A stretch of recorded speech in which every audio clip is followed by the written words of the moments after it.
Subscribe करंतु Odia online channel को bell icon को मध्य क्लिक करंतु जहाँ फल आमर प्रत्येक वीडियो सर्वप्रथम Piper. Hariom friends, Odia online channel आपको स्वागत। शुभ सकाळ। तो आज आम आपको आपंकर दैनिक राशिफल कहवाक जाऊँ। यही जो राशिफल आम आपको कहवाक जाऊँ यह ग्रह मानकर साधारण गणना जहाँ ज्योतिषशास्त्र में ग्रह मानकर गोचर नाम जना जाए। यह मुख्यतः चंद्रदेवंकर गोचर पर आधारित अटे। तो आज आम आपको मेष ठार आरंभ कर मीन राशि पर्यंत विस्तार पूर्वक आज राशिफल कहवाक जाऊँ। आज 30 जनवरी 2019 दिन बुधवार, माघ मास कृष्णपक्ष मकर 12 दिन, महात्मा गांधी तिरोधान दिवस। आज तिथि और नक्षत्र दशमी दिवा 4 घंटा 2 मिनिट पर्यंत, अनुराधा नक्षत्र संध्या 5 घंटा 42 मिनिट पर्यंत, विच्छाचंद्र दंड 60 अहरत्र, घातचंद्र नाही। कर्कट राशि घातबार। आज शुभ बेला दिवा 7 घंटा 52 मिनिट ठारू दिवा 9 घंटा 15 मिनिट पर्यंत, दिवा 2 घंटा 50 मिनिट ठारू दिवा 4 घंटा 13 मिनिट पर्यंत, रात्र 10 घंटा 22 मिनिट ठारू रात्र 1 घंटा 41 मिनिट पर्यंत। निषिद्ध खाद्य आज शिंब और कलम शाक भक्षण निषेध। तो मेष ठारू आरंभ कर मीन राशि व्यक्ति कौन कही है आज आपंकर राशि, कौन कही है आज आपंकर ग्रह नक्षत्र और आज आपको एपरी केउं उपाय करने आवश्यक जहाँफल आज आपंकर दिनटी अत्यंत शुभ सब्यस्त हो। यही क्रम सबुठ प्रथम आसतु जाना मेष राशि विषय। शरीर सुस्थ और मन प्रसन्न रहिबो। कर्मक्षेत्र में सहकर्मी मानकर सहयोग प्राप्त करेंगे। आय अनुकूल रहिबो। कौनसी उच्चपदस्थ अधिकारी आपको किसी सहयोग करिपारंती। पारिवारिक जीवन सुख शांति कटिबो। पड़ोशी सह संपर्क उत्तम रहिबो। छात्र छात्री माने अवसर समय को कौनसी मनोरंजन भित्तिक कार्यक्रम में जोग देबे। दान धर्म प्रति मन बढिबो। तो आज दिनटी को आपण शुभमय करने भगवान शिवंकर दर्शन करंतु। यह आपण शुभ ही रहिबो। एवं आसतु वृष राशि विषय जानिबा। आयर वृद्धि हेबो। किछि अजथा खर्च मध्य होई पारे। पारिवारिक जीवन आनंदपूर्ण रहिबो। पितामातांकर आशीर्वाद लाभ करिवे। अभिलाष पूरण हेबो। प्रतियोगिता रे जययुक्त होई पारंती। सुख सम्मान बढ़िबो। धैर्य करी कार्य करबा द्वारा प्रत्येक कार्य सफल हेबे। स्वास्थ्य प्रति सजगता वृद्धि हेबो। योग व्यायाम प्रति मन बढिबो। कौनसी समस्यार समाधान घटिबो। कार्यक्षेत्र में सीनियर्स माने आपनक उपरे प्रसन्न रहिबे। तो आज दिनटी को शुभमय करने पे भगवान विष्णुंकर दर्शन करंतु। यह आपनक शुभ ही रहिबो। एवं आसतु मिथुन राशि विषय जानिबा। स्वास्थ्य प्रति जत्नवान हेबे। मानसिक शांति प्राप्त करिवे। कर्मक्षेत्र सहज सरल और आनंदप्रद रहिबो। महिला माने पूजा पर्वण रे मन देबे। आर्थिक स्थिति सुधार आसिबो। पड़ोशी मान संपर्क में सुधार आसिबो। व्यवसाय लाभजनक रहिबो। गृह को बंधु आगमन होई पारे। कौनसी दूरयात्रा करिपारंती।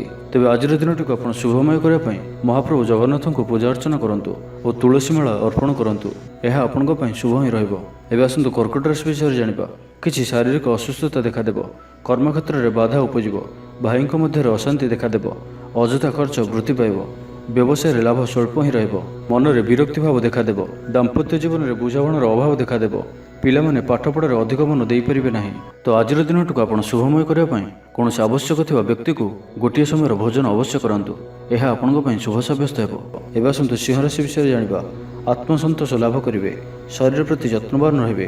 कौनसी सूत्रर अर्थ लाभ होई पारे। बंधु सहयोग प्राप्त करिवे। छात्र छात्री माने किछि मनोरंजन भित्तिक कार्यक्रम में जोग दे पारंती। महिला माने धर्मकर्म में मन देवे। पड़ोशी सह संपर्क उत्तम रहिबो। कौनसी खुशीर खबर शुणिबाकु मिलिबो। व्यवसाय अधिक पुंजीनिवेश लाभदायक रहिबो।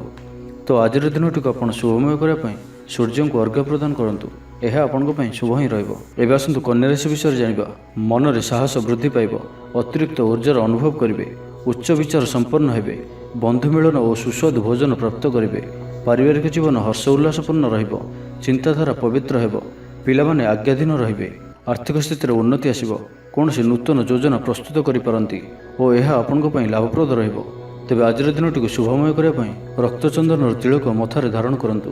यह आपण शुभ ही रहिबो। एवं आसतु तुला राशि विषय जानिबा।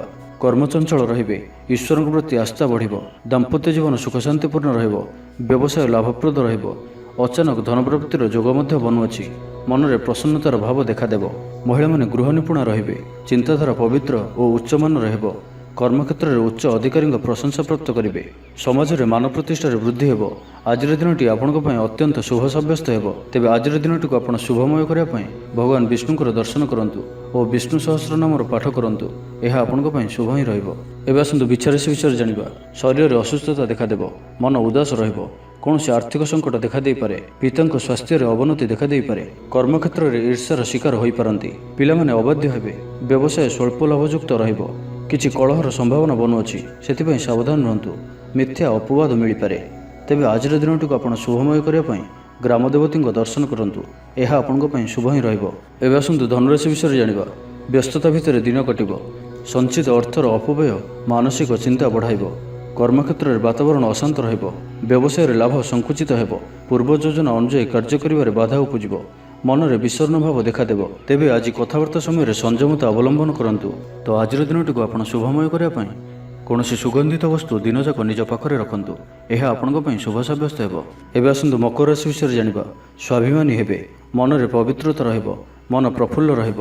ଭାଇଙ୍କ ମଧ୍ୟରେ ସ୍ନେହରେ ବୃଦ୍ଧି ହେବ। କର୍ମକ୍ଷେତ୍ରରେ ସମସ୍ତ କାର୍ଯ୍ୟ ଠିକ୍ ସମୟରେ ସମ୍ପାଦନ କରିବେ। କିଛି ମୂଲ୍ୟବାନ ନୂଆ ଜିନିଷ କ୍ରୟ କରିପାରନ୍ତି।